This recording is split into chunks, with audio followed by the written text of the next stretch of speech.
사도 바울이 이제 예루살렘으로 향하게 되는데, 예루살렘에 가서 결박당해서 붙잡혀서 거기서부터 로마로 압송당하는 이제 그 여정이 남아있죠. 그 가는 중에 만나는 형제 자매들이 바울들어 예루살렘에 가지 마세요 라고 강권을 하는 겁니다. 그런데 바울은 그것을 이겨내고 의연하게 그 길을 이제 가죠. 그래서 우리가 이 복음을 위해서 이 사도 바울처럼 또 사도 바울과 같은 마음으로 일심 되기를 원한다라는 이야기를 많이 듣습니다. 이 본문을 통해서. 그런데 오늘 저는 그런 이야기는 너무 많이 들었기 때문에 그런 것보다는 바울이 가는 이 거쳐가는 곳에서 형제 자매들이 바울에게 품었던 그 마음에 대해서 함께 공감해 보고자 합니다. 그들이 어떻게 바울과 같은 마음으로 공유하고 공감하고 했던가, 그 능력은 어디에 있었는지 거기에 대해서 이야기를 해 보려고 합니다. 이 이야기는 또 여기에 있는 우리 모두의 이야기이기도 합니다. 지금 이 제 앞자리에서 제 얘기를 듣고 있는 사람들에 대해서 제가 알고 있는 어떤 이야기가 있습니다. 어젯밤에 네가 무슨 일을 했는지 나는 알고 있어. 이런 게 아니라 좋은 일에 관한 것입니다. 저와 오랜 기간 동안 함께 사귐을 했던 사람들은 대부분이 아니죠. 전부 다일 겁니다. 어떤 경로를 통해서든 저에 대한 험담을 들었을 것입니다. 그렇죠. 그리고 또 같이 사귀면서 저에 대한 단점들을 또 직접 목격하기도 했을 겁니다. 그럼에도 불구하고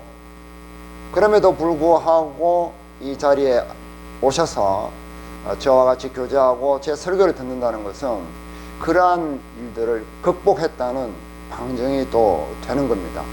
그래서 저는 그런 일에 대해서 굉장히 존중을 표하고 싶고 또 친밀한 마음이 듭니다.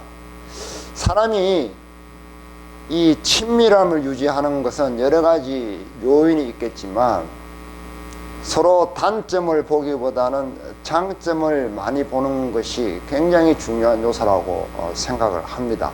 그런데 우리가 왜 이렇게 단점을 많이 보게 되는지 그 이유에 대해서 우리가 말씀을 통해서 조금 묵상을 해 보려고 하는 겁니다.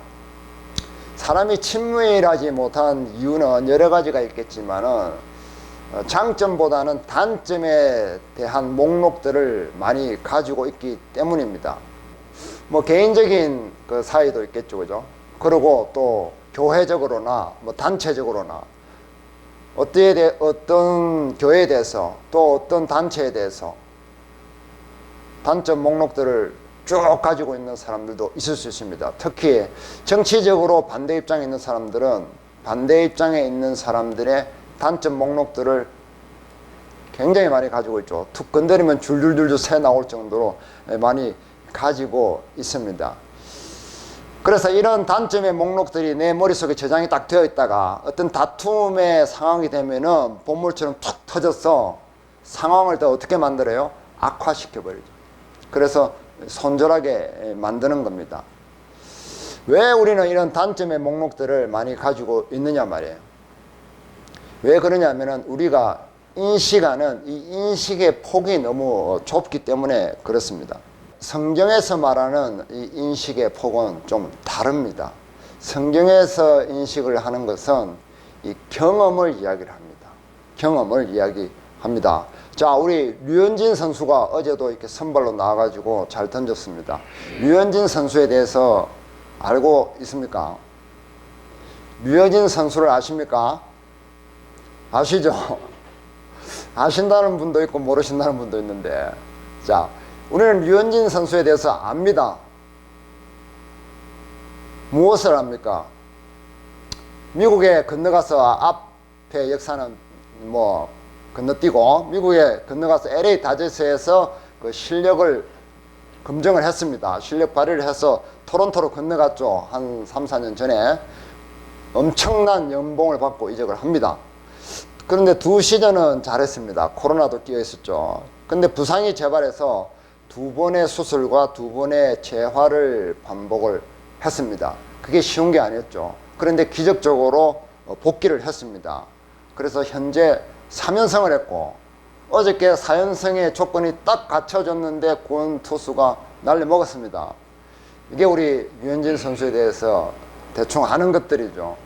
그런데 성경에서 말하는 류현진 선수에 대해서 아는 것은 무엇이냐면, 수술을 앞두고 얼마나 많이 고민했을까? 응?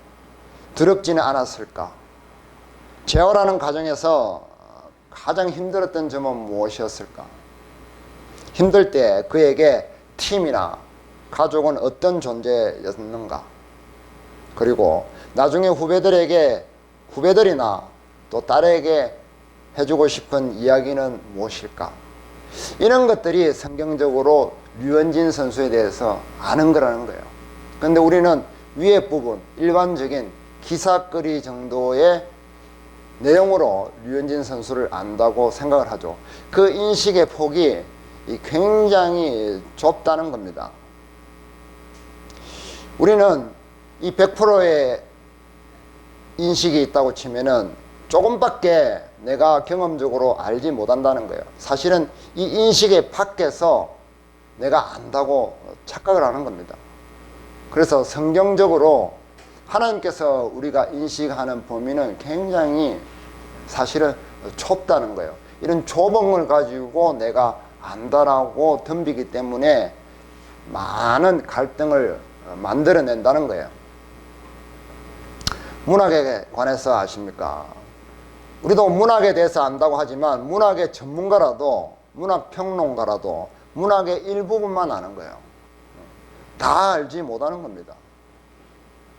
경제에 대해서 안다고 해도 조금만 아는 거죠. 경제에 대해서 다 안다면 우리가 재벌처럼 살지 않은 사람이 누가 있어요? 그런데 경제에 대해서 이야기할 때는 입에 거품을 물고 내가 다 아는 것처럼 말을 한단 말이에요. 과학도 마찬가지죠. 스포츠도 마찬가지입니다. 축구를 이래야 된다 저래야 된다 하면서 어제도 제가 손흥민이 축구하는 거 봤는데 혀 터뜨리겠습니다. 근데 막 이렇게 해야 된다 저렇게 줘야 되는데 막 이렇게 제 눈에 보이잖아요. 그런데 단지 저는 눈에 보이는 그것만 가지고 제 인식의 이 좁은 인식 속 안에서만 판단을 한다는 거죠. 우리는 이렇게 인식을 하기 때문에 사람들의 장점을 보지 못하고 단점을 계속해서 많이 보고 그것들을 기록을 한다는 거죠. 성경에서 안다, 인식한다, 인지한다 같은 말입니다. 이런 의미는 무엇이냐면 뭐 지식적으로 안다는 거 나올리지라고 하죠. 그런 거 말고 그거는 1차적으로 차치하고 이해하다라는 뜻을 가지고 있습니다. 이해하다. 성경에서 안다 그러면은 일단은 이해를 한다 이런 뜻입니다. 누가 누구를 안다라는 단어를 쓸 때도 내가 그 사람 만나서 경험해 본 적이 있다 이런 얘기를 하는 거죠. 두 번째로 경험하다 이런 뜻을 가지고 있습니다. 그래서 이 헬라어로는 기노스코라고 합니다. 알다라는 뜻이 위에 이게 기노스코입니다.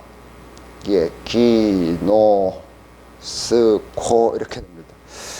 이 헬라가 기노스코인데 이게 알다라는 뜻이죠. 그래서 우리가 잘 아는 말씀 열매로 그들을 알지니 할 때 그 알다 라는 뜻이고 또 뭐 요셉이 마리아를 안다 뭐 그럴 때도 다 이렇게 이 기노스코라는 단어를 사용을 했습니다. 그런데 이 기노스코의 단어의 뜻 중에서 재밌는 것이 무엇이냐면 동침하다라는 뜻을 가지고 있습니다. 그래서 내가 남자를 알지 못하며 마리아가 그러죠. 내가 남자를 알지 못하는데 그래서 이런 내용들이 성경에 구약에도 나오잖아요. 남자를 알지 못한다 할 때도 이 뜻입니다. 동침하다는 뜻. 그러니까 부부가 경험적으로 동침하는 정도의 경험적으로 서로 잘 안다는 뜻을 성경에서는 안다라고 의미한다는 거예요. 그렇게 단어가 쓰였다는 겁니다. 우리가 그냥 정보적으로 지식적으로 아는 그런 의미로 쓰지 않았다는 거죠. 그래서 히브리 언어는 또 헬라 언어는 그만큼 논리적이고 뜻을 굉장히 깊이 가지고 있다고 볼 수 있습니다. 자, 히브리어로는 이거 야다라고 합니다. 야다라고 하는데 이것도 알다. 이게 헬라어 기노스코에 대응하는 히브리어가 야다라는 뜻이죠. 이것도 마찬가지입니다. 요셉을 알지 못하는 새 왕이 일어나 누구를 알다 할 때, 또 내 백성이 나를 모르고 내가 나를 알지 못하고 할 때, 네가 모르는 나라에 가서 네가 포로 생활을 할 것이다. 뭐 이런 말씀들 많이 있죠. 다 야다를 썼습니다. 이 야다도 또한 아담이 그의 아내 하나와 하나래, 하와와 동침함에, 동침하다는 뜻을 똑같이 가지고 있습니다. 그래서 성경적으로 안다는 것은 경험적으로 이해하다라는 뜻을 가지고 있습니다. 그러니까 우리가 지식적으로 안다는 것은 아는 게 아니에요. 성경에서 실질적으로 안다고 하나님은 인정하지 않습니다. 그런데 우리는 하나님을 잘 안다고 생각하고 성경을 잘 안다고 생각하고 또 신앙이 무엇인지 잘 안다고 생각을 하는 거예요. 그냥 교리적으로 지식적으로 배워가지고 내가 아는 것이지 내가 실생활에서 적용적으로 경험적으로 알지 못한단 말이에요. 그렇기 때문에 수많은 문제를 일으키는 겁니다. 하나님 우리에 대해서 어떻게 아십니까? 우리의 마음을 아시는 거예요. 하나님이 아시는 내용들은 이러한 것들입니다. 우리의 마음이 부드러워진 것을 보시고 내 기도를 들으시고 내 눈물을 보시는 거예요. 내 울음소리를 들으시고 내 눈물을 보십니다. 하나님이 우리를 보시는 관점은 이것입니다. 네가 어디 가서 이사 가가지고 돈 얼마 벌어가지고 누구하고 놀러 가고 뭐 밥은 뭐 먹고 이렇게 보시는 것이 아니라는 말씀이에요. 마음이 상한 자의 그 고통을 보십니다. 갇힌 자를 풀어주고 싶어 하시고 모든 슬픈 자를 위로하고 싶어 하십니다. 하나님이 우리를 이해하시고 보시는 관점은 이렇다는 말입니다. 하나님이 우리를 인식하시는 방법이라는 말입니다. 하나님은 야다로 아시고 기노스코로 아신다는 겁니다. 그런데 우리는 이 하나님의 이해의 방식에 대해서 무지하죠. 게으르죠. 그렇기 때문에 어떻게 해요? 우리는 사람끼리 서로 소통을 할 때 어떻게 소통을 해버립니까? 미안하지만 이 이해의 밖에서 서로 내가 이해하지 못하는 것, 다른 사람이 이해하지 못하는 것을 접점으로 만나는 겁니다. 이해는 이렇게 멀리 있습니다. 그래서 충돌을 가져오고 갈등을 만들어내죠. 이 모든 것이 죄입니다. 죄. 단점 목록들이 되고 죄가 되는 겁니다. 온갖 죄를 이렇게 양산을 하는 겁니다. 사람 사이에서 서로 상처를 주죠. 우리는 몇 권의 책을 읽고 그 책을 쓴 사람에 대해서 다 안다고 생각을 합니다. 또 몇 편의 설교를 듣고 그 목사에 대해서 다 아는 것처럼 얘기해 버리죠. 또 TV에 나오는 사람들, 그 화면에 나오는 것만 보고 그 사람들에 대해서 좋다고 얘기하고 싫다고 말해버립니다. 그 사람들이 어떤 상황 속에서 살아가는지, 또 어떤 심적인 고통과 괴로움 속에서 살아가는지 1도 모릅니다. 그러면서 얄팍한 정보를 가지고 사람들을 판단해 간단 말이에요. 멀리서 엊그저께 전화가 왔습니다. 저한테 그 전화하신 분이 어떤 다른 분하고 다퉜는데 그 다툰 분이 여태까지 수십 년 동안 묵었던 섭섭한 일들을 조목조목 열거해 주더라는 겁니다.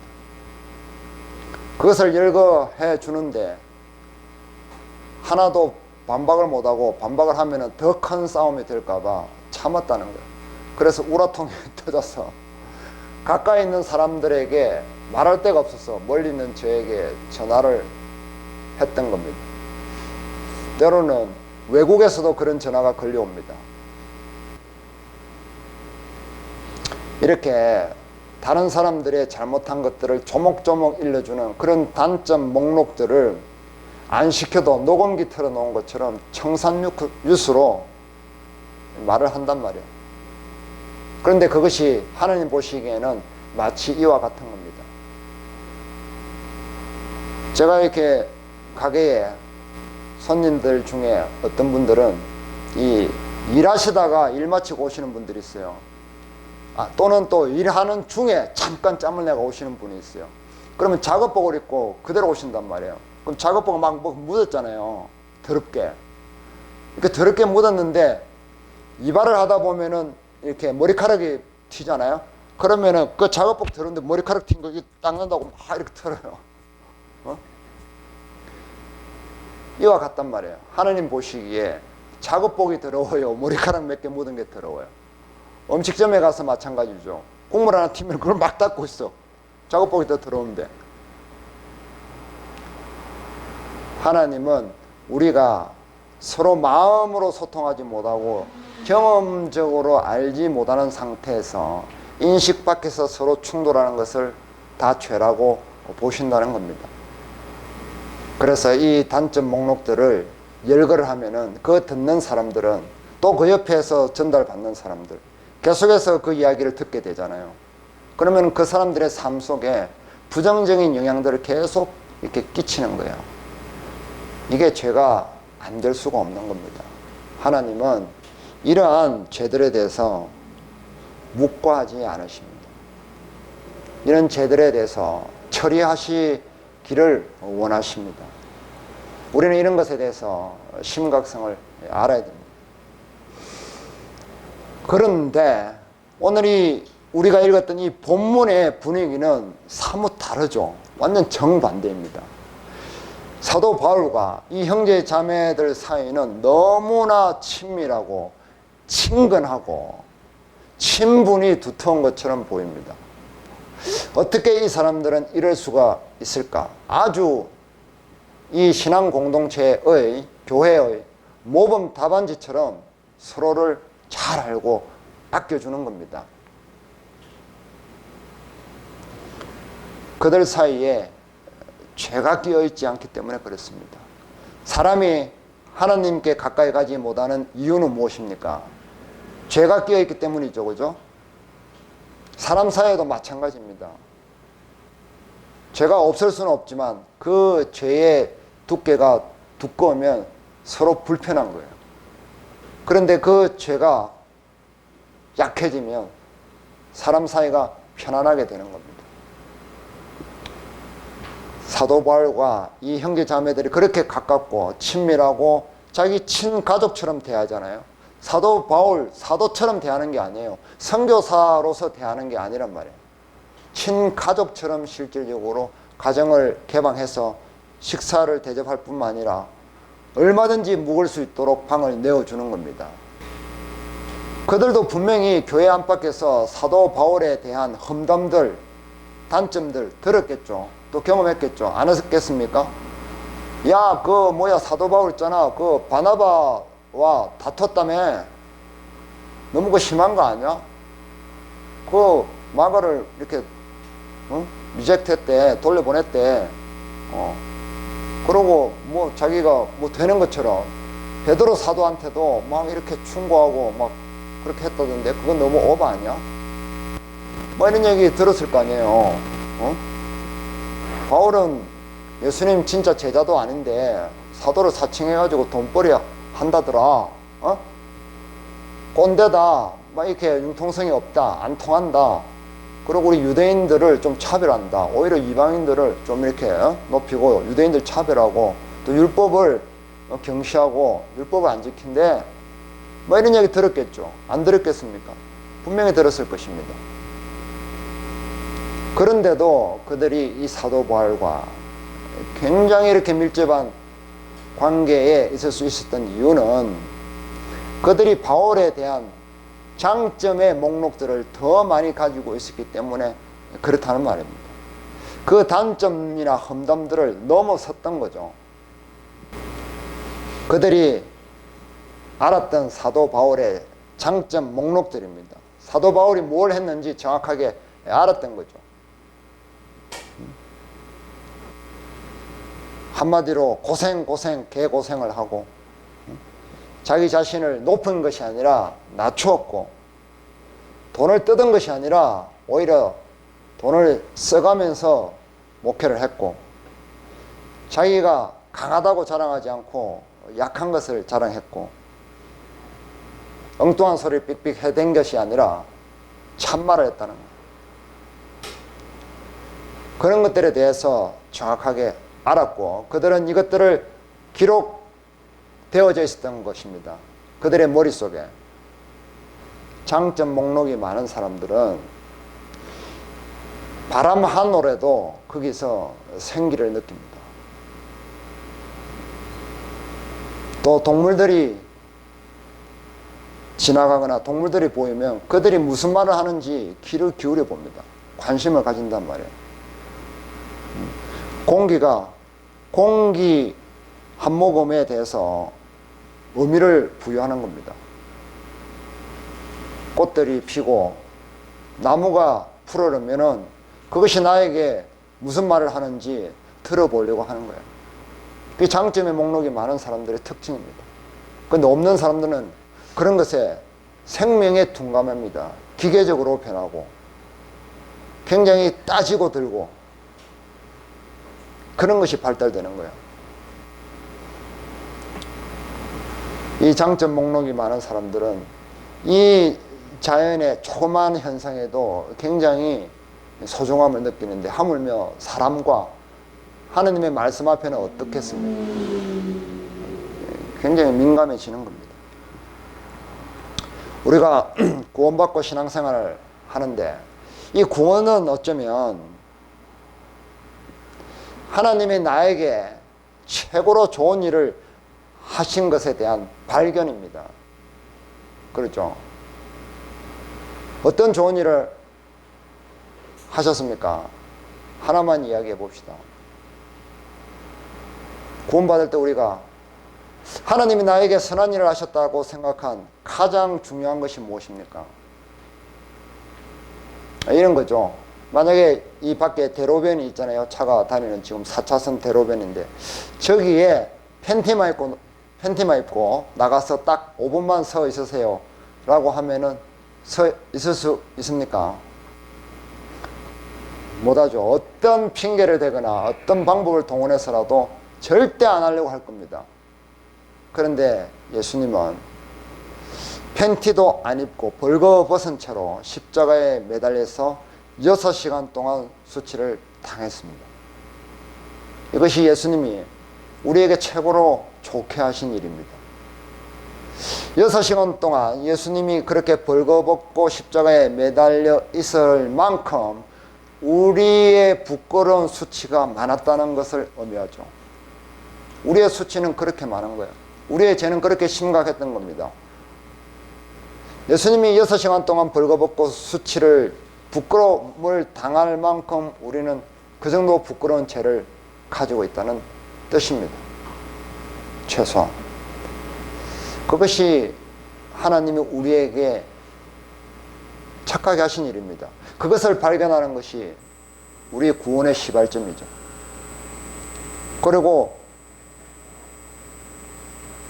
그로 인한 우리 신앙생활은 성령으로 계속해서 하나님이 나에게 좋은 일을 하시는 것들을 기록하는 과정입니다. 계속해서 날마다 누구에게, 나에게. 그리고 그 기록들을 잘 저장해 두어야 합니다. 요즘은요, 이 노하우의 시대가 아니고 무슨 시대? 혹시 아세요? 이게 노가 에노가 아니고 노 알다죠, 그죠? 영어로 노하우 보입니까 이거? 하우가 아니고 요즘은 노웨어의 시대래요. 노웨어의 시대. 왜냐하면 옛날에는 노하우가 있어야 된다, 어떻게 하는지 기술이 있어야 된다 이 말이에요.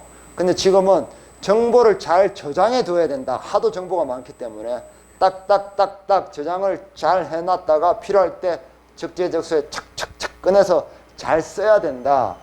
그래서 노웨어의 시대랍니다. 노웨어. 어디 있는지 알아야 된다 이 말이에요. 막 이렇게 짬뽕이 돼가지고 기억이 되어 있으면 못 써먹는다는 거예요. 그래서 하나님이 나에게 날마다 어떤 좋은 일들을 하시는지 계속해서 기록을 해서 그 기록들을 잘 저장을 내 머릿속에 해 놓으면 내가 어려울 때, 힘들 때, 그럴 때 바로 꺼내서 사용함으로써 위기를 극복할 수 있게 된다 이 말이에요. 그래서 노웨어의 신앙시대다 이런 얘기를 하는 겁니다. 사람에게도 마찬가지죠. 내 주변의 가족이나 지인들에게 대해서 장점 목록들을 내가 많이 기록을 하는 겁니다.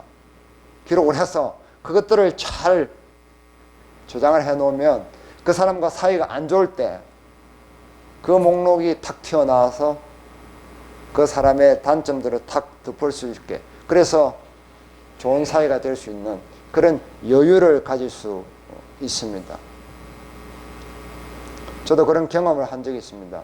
한 7, 8년 전에 제 집사람하고 심하게 다투어가지고 이거 앞으로 계속 살아야 되나 말아야 되나 막 애들한테도 살아야 되나 말아야 되나 막 얘기했던 그런 흑역사가 있습니다. 그런데 그런 생각에 막 사로잡혀 있을 때 저에게 한 가지 딱 떠오르는 일이 있었습니다. 무엇이냐면 제가 김에서 1년 6개월 2년 가까이 거제도로 왔다 갔다 하면서 일주일에 2번을 왔다 갔다 하면서 인쇄소를 한 적이 있습니다. 그때 제가 첫 배를 타기 위해서 3시 반 4시 되면 나가야 됐어요. 집에서. 그래서 월요일날 새벽에 갔다가 수요일날 돌아와서 목요일날 새벽에 갔다가 또 금요일날 돌아오고 이렇게 했는데 그때마다 자매가 새벽 2시 3시 물온하고 일어나서 항상 도시락을 3개씩 싸줬어요. 제가 그제 가서 하루 반 동안 먹을 수 있을 만큼 그것을 1년 6개월 동안 하루도 빠짐없이 그렇게 한 거예요. 누가 저에게 그런 도시락을 싸주겠어요? 그걸 생각하니까 내가 왜 다퉜지? 라는 생각이 탁 나더란 말이에요. 그 싹 사라져 버렸어요. 우리 앞에 계신 두 분 형제님, 우리 김영재님 두 분도 계신데 그런 기억들이 있죠. 우리 김병 형제님은 저하고 오랜 기간 교제하면서 집에 항상 이렇게 저를 자주 이렇게 데려가서 밥도 먹이고 교제하고 그런 일들을 참 많이 하셨어요. 그런 것들이 항상 이렇게 기억에 남아요. 우리 김보 형제님도 항상 해마다 이렇게 감을 갖다 주시고 또 농산물 같은 거 일부러 이렇게 들려서 갖다 주시잖아요. 그게 사람이, 저도 해보면 일부러 이렇게 들려서 무언가를 전달해 준다는 게 작은 것 하나라도 주는 게 쉽지가 않거든요. 그런 기억들이 있는 겁니다. 그런 것들을 생각할 때 안 좋은 기억들은 잊을 수가 있게 되는 겁니다. 사도 바울도 이 본문 속에 나오는 형제 자매들과 어떤 그런 관계였다고 생각합니다. 그리고 무엇보다도 중요한 것은 무엇이냐면 그들은 인간적인 바울의 모습을 반한 것이 아니었습니다. 그들이 알았던 바울에 대해서 알았던 방식은 무엇이냐면 성령을 통한, 하나님의 능력을 통한 방식이었다는 거죠. 그래서 우리가 본문에 보면은 이런 말씀들이 나오잖아요. 그죠? 4절에도 보면 제자들을 찾아 거기서 이래를 머물더니 그 제자들의 성령의 감동으로 이렇게 말씀하잖아요. 성령의 감동이라는 뜻을 분명히 집어넣습니다. 그리고 뒤에 또 나오죠. 그죠? 이 누구죠? 아가보가 얘기할 때도 11절 성령이 말씀하시되 예루살렘에서 유대인들이 이같이 이 띠 임자를 결박하여 이방인의 손에 넘겨주리라 하거늘, 이 띠가 나오죠. 베드로가, 예수님께서 베드로 보고 니를 띠띠우리라 했던 그 평행의 이야기죠. 그들은 성령의 도우심으로 성령의 사역으로 서로를 알아갔던 거죠. 성령님의 도움으로 이 형제자매들은 바울과의 관계를 친밀하게 할 수 있었다는 거죠. 성령이 매개체가 되지 않으면 금방 얼마 못 가서 깨져 버립니다. 사이 좋을 때는 헤헤 하다가 뭐 틀어지면 으악 해버리는 거예요. 사람들에 대한 이 단점 목록들을 다 지우고 장점 목록들만 차곡차곡 기록할 수 있도록 도움을 성령님께 받아야 된다, 이 말입니다. 자, 거의 다 말씀을 전했습니다. 그리고 마지막으로 전할 좋은 소식은 이것입니다. 무엇이냐면 하나님은 우리에게 베푸실 선한 일들이 아직도 여전히 많다는 것입니다. 그리고 두 번째, 우리 뇌는, 우리의 마음은, 우리의 기억은 그것들을 기록하고 저장할 메모리가 충분하다는 것입니다. 아직까지 하나님의 선하심과 또 주변 사람들의 장점들을 기록할 페이지들이 많이 남아 있습니다. 분량은 넉넉합니다. 죽을 때까지 쓰고도 충분합니다. 이런 장점의 목록들을 기록하는 것은 하나님과, 첫째는 하나님과, 둘째 사람에 대한 이해의 폭을 넓히는 좋은 솔루션이 될 수 있습니다. 그런 시간이 오래 지나다 보면은 나중에 새로운 나를 발견하게 됩니다. 내가 얼마나 여유가 있는 사람이 되었는지 놀라게 될 겁니다. 또한 주변에서 나를 째려보던 사람들이 살며시 내 옆에 와서 미소를 짓는 그런 기적을 맛보게 될 것입니다. 그리고 그 이전에 그러한 장점 목록들을 써내려가는 그런 삶 그 자체가 기도이자 예배이자 또 축복입니다. 그래서 우리는 이러한 일들을 더 관심을 가지고 매진하기를 바랍니다.